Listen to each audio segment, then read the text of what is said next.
ബലിപെരുന്നാളിനോടനുബന്ധിച്ച് UAE പൊതുമേഖലയുടെ അവധി ദിനങ്ങൾ പ്രഖ്യാപിച്ചതാണ്. ഇതിപ്പോ തികച്ചും ലോക്കലിൽ ആദ്യം പറയാനുള്ളത്. UAE federal authority four government human resource ആണ് പൊതുമേഖലാ ജീവനക്കാരുടെ അവധി പ്രഖ്യാപിച്ചത്. പ്രഖ്യാപനം അനുസരിച്ച് മെയ് 25 മുതൽ 29 വരെയാണ് ഔദ്യോഗിക അവധി വരുന്നത്. ഇതിനോടനുബന്ധിച്ച് വാരാന്ത്യ അവധികളും കൂടെ ചേരുമ്പോൾ സർക്കാർ മേഖലയിലുള്ളവർക്ക് 9 ദിവസത്തെ അവധിയാണ് ലഭിക്കുക. ഷാർജയിൽ 10 ദിവസത്തെ അവധിയാണ് പൊതുമേഖലാ ജീവനക്കാർക്ക് ലഭിക്കുക. ദുബായിലെ സ്വകാര്യ സ്കൂളുകളുമായി ബന്ധപ്പെട്ട് മെയ് 25 മുതൽ 29 വരെ അവധിയായിരിക്കുമെന്ന് അറിയിച്ചിട്ടുണ്ട്. വാരാന്ത്യ അവധികൾ കൂടി ചേരുമ്പോൾ ആകെ 9 ദിവസത്തെ അവധിയാണ് സ്വകാര്യ സ്കൂളുകൾക്ക് ലഭിക്കുക. ഷാർജയിൽ 10 ദിവസത്തെ അവധി സ്വകാര്യ സ്കൂളുകൾക്ക് ലഭിക്കുമെന്നാണ് നേരത്തെ അറിയിച്ചിട്ടുള്ളത്. ബലിപെരുന്നാളുമായി ബന്ധപ്പെട്ട് ചാന്ദ്രക്കല നിരീക്ഷണ സമിതിയുടെ യോഗം മെയ് 17 ഞായറാഴ്ച വൈകുന്നേരമാണ് ചേരുക എന്ന് നേരത്തെ അറിയിച്ചിട്ടുണ്ട്.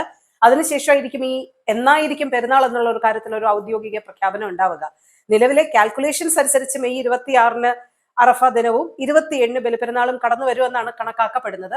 എന്തായാലും ചാന്ദ്രക്കല നിരീക്ഷണ സമിതിയുടെ പ്രഖ്യാപനത്തിന് ശേഷം മാത്രമേ ഇക്കാര്യത്തിൽ ഒരു കൃത്യമായ തീയതി നമുക്ക് പറയാൻ പറ്റുകയുള്ളൂ.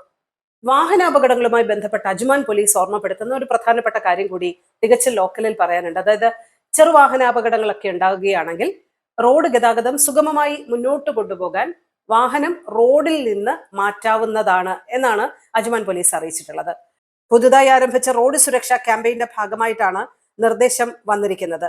ഇതിൽ ചെറിയ അപകടത്തിന് ശേഷം നിങ്ങളുടെ വാഹനം നീക്കുക എന്ന പേരിലാണ് ബോധവൽക്കരണ ക്യാമ്പയിൻ നടത്തുന്നത്.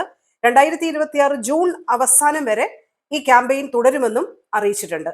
പരിക്കുകൾക്ക് കാരണമാകാത്ത ചെറിയ അപകടങ്ങൾ ഉണ്ടായാൽ വാഹനങ്ങൾ റോഡിന്റെ വശത്തേക്ക് മാറ്റേണ്ടതിന്റെ പ്രാധാന്യത്തെക്കുറിച്ച് ഡ്രൈവർമാരെ ബോധവൽക്കരിക്കുകയും അതുവഴി ഗതാഗത കുരുക്ക് തടയുകയുമാണ് ക്യാമ്പയിന്റെ ലക്ഷ്യമെന്നും അജ്മാൻ പോലീസ് അറിയിച്ചിട്ടുണ്ട്. ആരോഗ്യ മേഖലയുമായി ബന്ധപ്പെട്ട മറ്റൊരു വാർത്ത കൂടി ഇന്ന് പറയാനുണ്ട്. പ്രത്യേകിച്ച് ഈ രക്തസമ്മർദ്ദം പോലെയുള്ള അവസ്ഥകളൊക്കെ നേരിടുന്നവർക്ക്, ചിലർ മരുന്ന് കഴിച്ചാലും രക്തസമ്മർദ്ദം കുറയാത്ത അവസ്ഥകളൊക്കെ പലരിലും കണ്ടിട്ടുണ്ടാവും. അത്തരം ആളുകൾക്ക് ഗുണമാകുന്ന ഒരു മരുന്നിന് UAE അംഗീകാരം നൽകിയിരിക്കുന്നു എന്നുള്ള ഒരു കാര്യമാണ്. ആസ്ട്രാസെനക്ക വികസിപ്പിച്ചെടുത്ത ബാക്ഫെൻഡി എന്ന നൂതന മരുന്നിനാണ് എമിറേറ്റ്സ് ഡ്രഗ് എസ്റ്റാബ്ലിഷ്മെന്റ് പച്ചക്കൊടി വീഴ്ത്തിയിരിക്കുന്നത്. ഇതില് BPA സ്വാധീനിക്കുന്ന ആൻഡോസ്ട്രോൺ എന്ന ഹോർമോണിന്റെ ഉൽപാദനത്തെ സജീവമാക്കുന്ന ബാട്രോസ്റ്റാറ്റ് എന്ന സജീവ ഘടകമാണ് ഉപയോഗിക്കുന്നത്. 1 മില്ലിഗ്രാം 2 മില്ലിഗ്രാം ഡോസുകളിൽ ഈ മരുന്ന് ലഭ്യമാകും.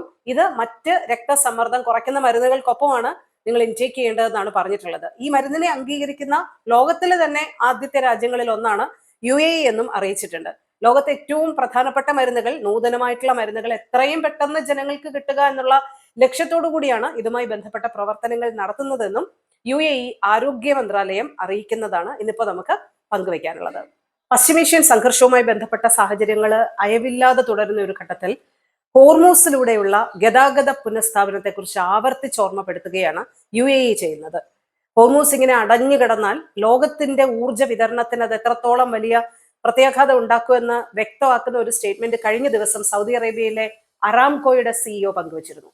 2 മാസം കൊണ്ട് തന്നെ ലോകത്ത് 100 കോടി ബാരൽ എണ്ണയുടെ കുറവാണ് ഉണ്ടായിരിക്കുന്നതെന്നാണ് അദ്ദേഹം പറഞ്ഞത്. ഏറെക്കുറെ സമാനമായിട്ടുള്ള സ്റ്റേറ്റ്മെന്റ് ആണ് UAEയുടെ മന്ത്രി നടത്തിയിരിക്കുന്നത്.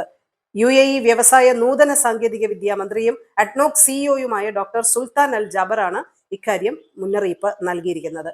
ഇത് മാത്രമല്ല, നമ്മളെ സംബന്ധിച്ചിടത്തോളം ഇന്ധന വിലയിലും അതുപോലെ തന്നെ വിമാന ടിക്കറ്റ് നിരക്കിലും ഒക്കെ വലിയ രീതിയിലുള്ള വർധന ഇങ്ങനെ പോയാൽ നിങ്ങൾക്ക് പ്രതീക്ഷിക്കാമെന്നാണ് അദ്ദേഹം പറഞ്ഞിട്ടുള്ളത്. 20% വിമാന ടിക്കറ്റ് നിരക്കിൽ വർധനവുണ്ടാകും. ഈ മാസം മാത്രം വിവിധ വിമാന കമ്പനികൾ 20 ലക്ഷം സീറ്റുകൾ വെട്ടിക്കുറച്ചിട്ടുണ്ട്. വിമാന ഇന്ധനത്തിന് 30%, വളത്തിന് 50% വില വർദ്ധിച്ചു. ഇത് ആഗോള ഭക്ഷ്യ സുരക്ഷയെ ബാധിക്കുന്ന തരത്തിലുള്ള കാര്യങ്ങളാണ് ഉണ്ടാക്കുന്നത്. എന്തായാലും വലിയ പ്രത്യാഘാതങ്ങൾ ഹോർമൂസിലെ ഈ അടച്ചുപൂട്ടൽ വഴി ഉണ്ടാകും. ഹോർമൂസ് എത്രയും പെട്ടെന്ന് സ്വതന്ത്രമാകണം എന്നുള്ള ആശയമാണ് അദ്ദേഹം പങ്കുവച്ചിരിക്കുന്നത്.